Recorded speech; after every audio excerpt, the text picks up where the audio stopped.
ಇವತ್ತು ನನ್ನ ಮುಂದೆ ಸ್ಯಾಮ್ಸಂಗ್ ಅವರು ಹೊಸದಾಗಿ ಲಾಂಚ್ ಮಾಡಿದಂಥ ಸ್ಯಾಮ್ಸಂಗ್ ಗ್ಯಾಲಕ್ಸಿ A07 5G ಅಂತ ಒಂದು ಎಂಟ್ರಿ ಲೆವೆಲ್ ಸ್ಮಾರ್ಟ್ಫೋನ್ ಇದೆ.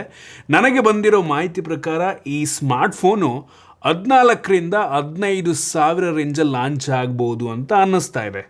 ಕಳೆದ ವರ್ಷ ಗ್ಯಾಲಕ್ಸಿ A06 5G 12-13 ಸಾವಿರ ರೇಂಜಲ್ಲಿತ್ತು. ಈ ವರ್ಷ ಚಿಪ್ ರೇಟ್ ಎಲ್ಲ ಜಾಸ್ತಿ ಆಗಿರೋದ್ರಿಂದ ಮೋಸ್ಟ್ಲಿ ಸ್ವಲ್ಪ ಬೆಲೆ ಕೂಡ ಜಾಸ್ತಿ ಆಗಬಹುದೇನೋ. ನಾನಿವತ್ತು ಈ ಸ್ಮಾರ್ಟ್ಫೋನ್ನ ಅನ್ಬಾಕ್ಸ್ ಮಾಡ್ತೀನಿ, ಯೂಸ್ ಮಾಡಿ ನನ್ನ ಎಕ್ಸ್ಪೀರಿಯನ್ಸ್ ನಿಮ್ಮ ಹತ್ರ ಶೇರ್ ಮಾಡ್ತೀನಿ. ಏನು ಚೆನ್ನಾಗಿದೆ, ಏನು ಚೆನ್ನಾಗಿಲ್ಲ, ಕಂಪ್ಲೀಟ್ ಮಾಹಿತಿನ ತಿಳಿಸ್ಕೊಡ್ತೀನಿ. ಹಾಯ್, ನಾನು Sandeep from tech in Kannada. ಈ ವಿಡಿಯೋ ಶುರು ಮಾಡೋದಕ್ಕಿಂತ ಮುಂಚೆ ನೀವಿನ್ನೂ ನಮ್ಮ tech in Kannada YouTube channel subscribe ಮಾಡ್ಕೊಂಡಿಲ್ಲ ಅಂದರೆ ಈಗಲೇ ಸಬ್ಸ್ಕ್ರೈಬ್ ಮಾಡ್ಕೊಳ್ಳಿ ಮತ್ತು ಬೆಲ್ ಐಕಾನ್ ಕೂಡ ಕ್ಲಿಕ್ ಮಾಡ್ಬೋದು. ಓಕೆ, ಫಸ್ಟ್ ಈ ಬಾಕ್ಸನ್ನ ಓಪನ್ ಮಾಡೋಣ. ಸಣ್ಣ ಬಾಕ್ಸು, ಇದರೊಳಗಡೆ ಯಾವುದೇ ಚಾರ್ಜರ್ ಸಿಗೋದಿಲ್ಲ. ಈ ಬಾಕ್ಸನ್ನು ಓಪನ್ ಮಾಡಿದ ತಕ್ಷಣ ಮೇಲ್ಗಡೆ ಇನ್ನೊಂದು ಸಣ್ಣ ಬಾಕ್ಸ್ ಇದೆ. ಅದರಲ್ಲಿ ಒಂದು sim election pin, user manual, quick start guide ಮತ್ತು ವಾರಂಟಿ ಕಾರ್ಡ್, ಮತ್ತೊಂದು USB type C charging cable ಕೊಟ್ಟಿದ್ದಾರೆ. ಕೇಬಲ್ನ ಕ್ವಾಲಿಟಿ ಚೆನ್ನಾಗಿದೆ. ಇನ್ನು ಡೈರೆಕ್ಟಾಗಿ ಈ ಸ್ಮಾರ್ಟ್ಫೋನ್ ನಮಗೆ ನೋಡೋಕ್ಕೆ ಸಿಗ್ತಾ ಇದೆ. ಇದನ್ನು ಬಿಟ್ಟರೆ ಬೇರೇನೂ ಸಹ ನಮಗೆ ಒಂದು ಬಾಕ್ಸ್ ಒಳಗೆ ಸಿಗ್ತಾ ಇಲ್ಲ. ಇನ್ನು ಡೈರೆಕ್ಟಾಗಿ ಈ ಸ್ಮಾರ್ಟ್ಫೋನ್ ನೋಡೋದಕ್ಕೆ ಹಿಂದ್ಗಡೆಯಿಂದ ಒಂದು ಲೆವೆಲಿಗೆ ಚೆನ್ನಾಗಿದೆ. ಲೈಟ್ ವೆಯ್ಟ್ ಇದೆ, 199 ಗ್ರಾಮ್ ವೆಯ್ಟು ಮತ್ತು 8.2 mm ಥಿಕ್ನೆಸ್ಸು. ಈ ಫೋನ್ನ ಫ್ರಂಟಲ್ಲಿ ಗ್ಲಾಸನ್ನು ಕೊಟ್ಟಿದ್ದಾರೆ ಆಯಿತಾ. ಟಿಯರ್ ಡ್ರಾಪ್ ನಾಚು ಪಂಚೋಲ್ ಕೊಡ್ಬೋದಾಗಿತ್ತು, ಯಾವುದೇ ಸ್ಕ್ರೀನ್ ಗಾರ್ಡನ್ನು ಹಾಕಿಲ್ಲ. ಮತ್ತು ಬೆಸಲ್ ಎಲ್ಲ ದೊಡ್ಡದಾಗೇ ಇದೆ, ಬಾಟಮ್ ಬೆಸಲ್ಲು ಕೂಡ ತುಂಬ ದೊಡ್ಡದಾಗೇ ಇದೆ. ಸೊ ಫ್ರಂಟಿಂದ ಲುಕ್ಕು ಓಕೆ. ಇನ್ನು ಈ ಫೋನ್ನ ಹಿಂದಕ್ಕೆ ಬಂತು ಅಂದರೆ ನೋಡೋದಕ್ಕೆ ಗ್ಲಾಸ್ ರೀತಿ ಕಂಡ್ರೂ ಸಹ ಪ್ಲಾಸ್ಟಿಕ್ ಬ್ಯಾಕು, ಗ್ಲಾಸಿ ಫಿನಿಶು, ಸ್ಮಡ್ಜಸ್ಸು ಬೆಳಕಿಗಿಡೋದ್ರಾಗುತ್ತೆ. ಒಂಥರ ನಿಮಗೆ ಕಾಮನ್ನ ಬಿಲ್ಲಿನ ಎಫೆಕ್ಟನ್ನು ಕೊಡುತ್ತೆ ಆಯಿತಾ. ಸೊ ಚೆನ್ನಾಗಿ ಕಾಣುತ್ತೆ ಹಿಂದೆಯಿಂದ. ಹಿಂದ್ಗಡೆ 2 ಕ್ಯಾಮ್ರಾ ಕೊಟ್ಟಿದ್ದಾರೆ, ಸಿಂಗಲ್ LED ಫ್ಲ್ಯಾಶ್ ಸಹ ಇದೆ. ಈ ಫೋನಲ್ಲಿ plastic frame, USB type C port ಇದೆ, ಹೆಡ್ಫೋನ್ ಜಾಕ್ ಸಹ ಇದೆ, ಸೂಪರ್. ಮತ್ತು ಹೈಬ್ರಿಡ್ ಸಿಮ್ ಸ್ಲಾಟು, 2 ಸಿಮ್ ಅಥವಾ 1 ಸಿಮ್ ಒಂದು SD ಕಾರ್ಡ್ ನೀವು ಹಾಕ್ಕೊಬೋದು, ಒಳ್ಳೆಯದು. ಮತ್ತು ಸದ್ಯಕ್ಕೆ ಈ ಸ್ಮಾರ್ಟ್ಫೋನ್ 3 ಡಿಫ್ರೆಂಟ್ ಕಲರ್ ವೇರಿಯಂಟಲ್ಲಿ ಲಾಂಚ್ ಆಗ್ತಾ ಇದೆ. ಜೊತೆಗೆ IP ರೇಟಿಂಗ್ ಕೊಟ್ಟಿದ್ದಾರೆ ಆಯಿತಾ. IP54 ವಾಟರ್ ಮತ್ತು ಡಸ್ಟ್ ರೆಸಿಸ್ಟೆಂಟ್ ರೇಟಿಂಗು. ಡಿಸೈನ್ ಮತ್ತು ಬಿಲ್ಡ್ ಕ್ವಾಲಿಟಿ ಓಕೆ, ಚೆನ್ನಾಗಿದೆ ಬಿಲ್ಡು. ಲುಕ್ಕು ಹಿಂದ್ಗಡೆಯಿಂದ ಚೆನ್ನಾಗಿದೆ ಅಂತೀನಿ ಆಯಿತಾ. ಇನ್ನು display 6.7 ಇಂಚಿಂದು HD+ PLS LCD display, full HD ಕೊಡ್ಬೋದಾಗಿತ್ತು. ಇದು 120 ಹರ್ಟ್ಸಿಂದು ರಿಫ್ರೆಶ್ ರೇಟನ್ನು ಹೊಂದಿರುವಂಥ ಡಿಸ್ಪ್ಲೇ. ಹೈ ಬ್ರೈಟ್ನೆಸ್ ಮೋಡಲ್ಲಿ 800 ನಿಟ್ಸ್ ತನಕ ಡಿಸ್ಪ್ಲೇ ಬ್ರೈಟ್ ಆಗುತ್ತೆ. ಬಿಸಿಲಿಗೆ ಹೋದ್ರೂ ಸಹ ಒಂದು ಲೆವೆಲಿಗೆ ಡಿಸ್ಪ್ಲೇ ಬ್ರೈಟಾಗಿ ಕಾಣುತ್ತೆ. ಸೊ ಓಕೆ ಈ ಪ್ರೈಸ್ ರೇಂಜಿಗೆ ಡಿಸ್ಪ್ಲೇ. ಇನ್ನು ಸ್ಟೋರೇಜ್ ವೇರಿಯಂಟಿಗೆ ಬಂತು ಅಂದರೆ 2 ವೇರಿಯಂಟಲ್ಲಿ ಲಾಂಚ್ ಆಗ್ತಾ ಇದೆ. 4GB 128GB, 6GB 128GB, LPDDR4X ಮತ್ತು UFS 2.2 ಸ್ಟೋರೇಜು. ಎಲ್ಲರೂ ಕೂಡ ಇದನ್ನೇ ಕೊಡ್ತಾರೆ, ಇವರು ಕೂಡ ಅದನ್ನೇ ಕೊಟ್ಟಿದ್ದಾರೆ. ಇನ್ನೂ ಅಪ್ಗ್ರೇಡ್ ಮಾಡಿದರೆ ಚೆನ್ನಾಗಿರ್ತಿತ್ತು. ಇನ್ನು ಪರ್ಫಾರ್ಮೆನ್ಸಿಗೆ ಬಂತು ಅಂತ ಅಂದರೆ ಮೀಡಿಯಾಟೆಕ್ಕಿಂದು ಡೈಮಂಡ್ಸಿಟಿ 6300 ಪ್ರೊಸೆಸರ್ ಇದೆ. ನಾವು ಅಂತಿದ್ದು ಬೆಂಚ್ ಮಾರ್ಕನ್ನು ಚೆಕ್ ಮಾಡ್ದಂಗೆ ಲೇಟೆಸ್ಟ್ ವರ್ಷನ್ನಲ್ಲಿ 5,08,000 ರೇಟಿಂಗನ್ನು ಕೊಡ್ತಾ ಇದೆ. ಎಂಟ್ರಿ ಲೆವೆಲ್ 5G ಪ್ರೊಸೆಸರ್ ಆಯಿತಾ. ನಾವು ಬೆಂಚ್ ಮಾರ್ಕ್ ಮಾಡೋ ಟೈಮಲ್ಲಿ ಬ್ಯಾಟ್ರಿ ಡ್ರೈನ್ ಮತ್ತು ಟೆಂಪ್ರೇಚರ್ ವೇರಿಯೇಷನ್ ಕೂಡ ಚೆಕ್ ಮಾಡೋದು. ಎರಡು ಕೂಡ ತುಂಬ ನಾರ್ಮಲ್ ಆಗಿದೆ. ಮ್ಯಾಕ್ಸಿಮಮ್ 39 ಡಿಗ್ರಿ ಸೆಲ್ಸಿಯಸ್ ತನಕ ಹೀಟ್ ಆಗುತ್ತೆ, ಅದು ನಾರ್ಮಲ್ ಅಂತೀನಿ. ಬ್ಯಾಟ್ರಿ ಡ್ರೈನ್ ಬರೀ 4% ಆಯಿತು. ಮತ್ತು ಗಿಗ್ ಬೆಂಚ್ ಸ್ಕೋರ್ನ ಕೂಡ ನಾನು ನಿಮಗೆ ತೋರಿಸ್ತಾ ಇದ್ದೀನಿ.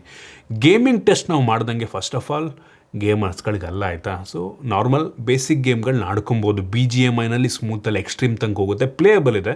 ಮತ್ತು ಮ್ಯಾಕ್ಸಿಮಮ್ ಅಂತ ಅಂದರೆ HDR ಅಲ್ಟ್ರಾ ತನಕ ಹೋಗುತ್ತೆ, ಅದರಲ್ಲಿ ನಿಮಗೆ ಫ್ರೇಮ್ ಡ್ರಾಪ್ ಫೀಲ್ ಆಗಬಹುದು. ಇನ್ನು ಕ್ಯಾಮ್ರಾಗೆ ಬಂದರೆ ಹಿಂದ್ಗಡೆ 2 ಕ್ಯಾಮ್ರಾ ಇದೆ. 50 MP ಮೇನ್ ಸೆನ್ಸಾರ್, f1.8 ಅಪರ್ಚರು, ಇನ್ನೊಂದು 2 MP ಡೆಪ್ತ್ ಕ್ಯಾಮ್ರಾ ಕೊಟ್ಟಿದ್ದಾರೆ. ಸೊ ಈ ಹಿಂದೆ ತೆಗೆಯುವಂಥ ಫೋಟೋಸ್ ಎಲ್ಲ ಓಕೆ ಅಂತೀನಿ ಆಯ್ತು, ಅಂತ ಏನೋ ನೆಕ್ಸ್ಟ್ ಲೆವೆಲ್ ಗುರು ಅಂತ ಅನ್ನೋದಿಲ್ಲ. ಆ ಸ್ಯಾಂಪಲ್ ನಾನು ನಿಮಗೆ ತೋರಿಸ್ತಾ ಇದ್ದೀನಿ. ನಾರ್ಮಲಿ ಈ ಪ್ರೈಸ್ ರೇಂಜಲ್ಲಿ ಸಿಮಿಲರ್ ಫೋಟೋಸನ್ನೇ ಎಲ್ಲರೂ ಕೂಡ ತೆಗಿತಾರೆ. ಸೊ ಇದು ಕೂಡ ಸ್ವಲ್ಪ ಶಾರ್ಪ್ ಮಾಡುತ್ತೆ, ಇಮೇಜ್ಗಳನ್ನ ಪ್ರೊಸೆಸ್ ಮಾಡಿ, ಮತ್ತು ಕಲರ್ಸ್ ಎಲ್ಲ ಸ್ವಲ್ಪ ಸ್ಯಾಚುರೇಷನ್ ಜಾಸ್ತಿ ಮಾಡುತ್ತೆ ಅಂತ ಅನ್ನಿಸ್ತು. ಆ ಸ್ಯಾಂಪಲ್ ಪ್ರತಿಯೊಂದನ್ನು ಕೂಡ ತೋರಿಸ್ತೆ. ಸಿಂಗಲ್ ಕ್ಯಾಮ್ರಾ ಆಯಿತಾ. ಸೊ ಅದರಲ್ಲೇ ಪೋರ್ಟ್ರೇಟ್ ತಗೊಬೇಕು ನೀವು. ಸೊ ಅದು ನಿಮಗೆ ಡೆಪ್ತ್ ಇರೋದ್ರಿಂದ ಪ್ರೊಸೆಸ್ ಮಾಡಿ ಸ್ವಲ್ಪ ಬೊಕೆ ಎಫೆಕ್ಟನ್ನು ಆ್ಯಡ್ ಮಾಡುತ್ತೆ, ಅಷ್ಟೇನೇನಿಲ್ಲ. So front camera 8 MP. So ಈ ಫ್ರಂಟ್ ಕ್ಯಾಮ್ರಾ ಒಂದು ಲೆವೆಲಿಗೆ ವೈಡ್ ಆಗಿದೆ ಆಯಿತಾ. ಸೊ ಅದ್ರದ್ದು ಸ್ಯಾಂಪಲ್ನ ನಿಮಗೆ ತೋರಿಸ್ತಾ ಇದ್ದೀನಿ. ಕ್ಲಾರಿಟಿ ಸ್ವಲ್ಪ ಶೇಕ್ ಮಾಡಬಾರ್ದು ಆಯಿತಾ. ಆಪ್ಟಿಕಲ್ ಇಮೇಜ್ ಸ್ಟೆಬಿಲೈಸೇಷನ್ ಇಲ್ಲದ ಕಾರಣ ನಿಮಗೆ ಸ್ವಲ್ಪ ಶೇಕ್ ಮಾಡಿದ್ರೂ ಕೂಡ ಬ್ಲರ್ರಿ ಫೀಲ್ ಆಗ್ಬೋದು. ಮತ್ತು ಕ್ಲಿಕ್ ಮಾಡಿ ಒಂದು ಅರ್ಧ ಸೆಕೆಂಡ್ ನಾವು ಹೋಲ್ಡ್ ಮಾಡಿದ್ರೆ ಒಳ್ಳೆಯದು. ಕ್ಲಿಕ್ ಮಾಡೋಕ್ಕೆ ಪಟ್ಟನ್ ಫೋನ್ ತೆಗೆದುಬಿಟ್ರೆ ಬ್ಲರ್ರಿ ಫೋಟೋ ಬರೋ ಸಾಧ್ಯತೆ ಇರುತ್ತೆ. ಸೊ ಔಟ್ಪುಟ್ ಫೋಟೋ ಸ್ಯಾಂಪಲ್ದು ಓಕೆ ಅಂತೀನಿ. ಇನ್ನು videography full HD 30 FPS front ಮತ್ತು ಬ್ಯಾಕ್ ಎರಡೂ ಕೂಡ ಶೂಟ್ ಮಾಡುತ್ತೆ. ಸೊ ಇದು ಕೂಡ ಪರವಾಗಿಲ್ಲ, ಕ್ಲಾರಿಟಿ ತೋರಿಸ್ತಾ ಇದ್ದೀನಿ.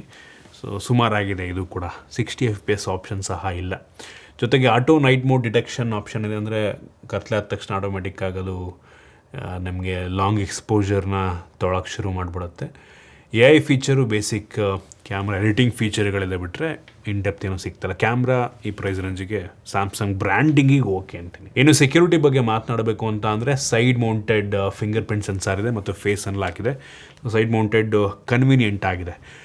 ಬಟ್ ಒಂದು ಪ್ಲಸ್ ಪಾಯಿಂಟ್ ಏನಪ್ಪ ಅಂದರೆ ಈ ಫೋನ್ಗೆ ನಾಕ್ ಸೆಕ್ಯೂರಿಟಿ ಮತ್ತು ಪ್ರೈವಸಿ ಸಿಗ್ತಾ ಇದೆ, ಆಯಿತಾ. ಸೊ ಅಡ್ವಾನ್ಸ್ ನೀವು ಫ್ಲ್ಯಾಗ್ಶಿಪ್ ಫೋನ್ ತೊಗೊಂಡ್ರೆ ಯಾವ ಥರ ಸೆಕ್ಯೂರಿಟಿ ಸಿಗುತ್ತೋ ಅದು ಇದರಲ್ಲೂ ಕೂಡ ಸಿಗ್ತಾ ಇದೆ. ಮತ್ತು ನೀವು ಈ ಫೋನಲ್ಲಿ UPIನ ವಿತೌಟ್ ಪಿನ್ ಫಿಂಗರ್ ಪ್ರಿಂಟ್ ಮುಖಾಂತರನೇ ಮಾಡ್ಬೋದು. ಅದು ಎಲ್ಲ ಫೋನ್ಗಳಿಗೂ ಎನೇಬಲ್ ಆಗಲ್ಲ, ಆಯಿತಾ. ಕೆಲವೊಂದು ಸೆಕ್ಯೂರಿಟಿ ಕ್ರೈಟೀರಿಯಾ ಇರುತ್ತೆ, ಸೊ ಅವಕ್ಕೆ ಮಾತ್ರ ಸದ್ಯಕ್ಕೆ ಎನೇಬಲ್ ಮಾಡ್ತಾ ಇದ್ದಾರೆ.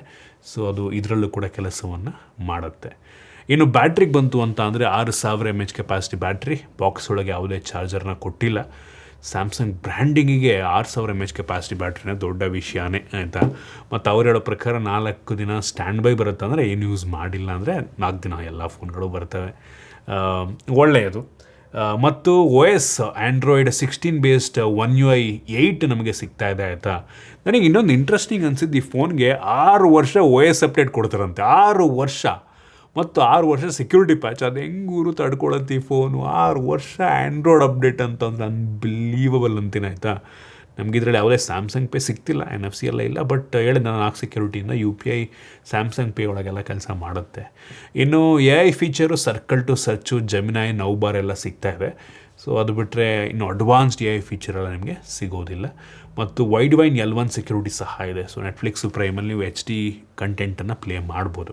ಸ್ಪೀಕರಿಗೆ ಬಂದು ಅಂದರೆ ಮೋನೋ ಸ್ಪೀಕರು, ಬಾಟಮ್ ಫೈರಿಂಗು. ಸ್ಪೀಕರ್ನ ಕ್ಲಾರಿಟಿ ಓಕೆ, ಚೆನ್ನಾಗಿ ಒಂದು ಲೆವೆಲಿಗೆ ಚೆನ್ನಾಗಿದೆ ಅಂತ.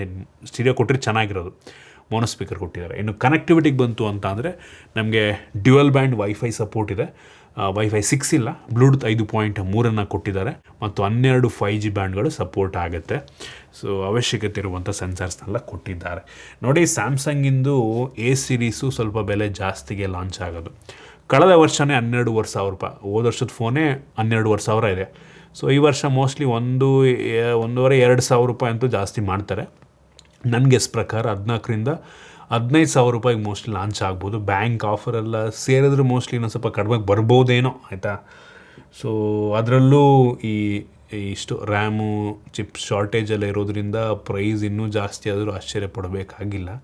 ಅದರಲ್ಲೂ ಸ್ಯಾಮ್ಸಂಗ್ ಬ್ರ್ಯಾಂಡಿಂಗ್ ಅಂತ ಅಂದರೆ ಅದಕ್ಕೆ ಸ್ವಲ್ಪ ಬೆಲೆ ನಾರ್ಮಲ್ ಇದಕ್ಕಿಂತ ಜಾಸ್ತಿನೇ ಇರುತ್ತೆ.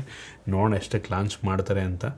ಸೊ ನೋಡ್ರಪ್ಪ, ನೀವು ಯಾರು ಸ್ಯಾಮ್ಸಂಗ್ ಪ್ರಿಯರ್ ಇದ್ದರೆ ಅಂಥವರು ಇದನ್ನು ನಿಮಗೆ ಬಡ್ಜೆಟ್ಗೆ ಈ ಸ್ಪೆಸಿಫಿಕೇಷನ್ ಓಕೆ ಆಯಿತು ಅಂದರೆ ಆಪ್ಷನ್ ಆಗಿ ಇಟ್ಕೋಬೋದು. ಇದಿಷ್ಟು ಈ ಫೋನ್ ಬಗ್ಗೆ ನನ್ನ ಒಪಿನಿಯನ್. ನಿಮ್ಗೆ ಇದ್ರ ಬಗ್ಗೆ ಏನಿಸ್ತು ಕಾಮೆಂಟ್ ಮಾಡಿ. ಇಷ್ಟ ಆಗಿದ್ರೆ ಲೈಕ್ ಮಾಡಿ, ಶೇರ್ ಮಾಡಿ. ಇದೇ ರೀತಿ ನಮ್ಮ ಬೇರೆ ಬೇರೆ ವೀಡಿಯೋಗಳಿಗೆ ನಮ್ಮ tech in Kannada YouTube channel subscribe ಮಾಡ್ಕೊಂಡಿಲ್ಲ ಅಂದರೆ ಇಲ್ಲ ಸಬ್ಸ್ಕ್ರೈಬ್ ಮಾಡ್ಕೊಳ್ಳಿ ಮತ್ತು ಬೆಲ್ ಐಕನ್ ಕೂಡ ಕ್ಲಿಕ್ ಮಾಡ್ಬೋದು. ಸಿಗೋಣ ಮತ್ತೆ ಮುಂದಿನ ವೀಡಿಯೋದಲ್ಲಿ.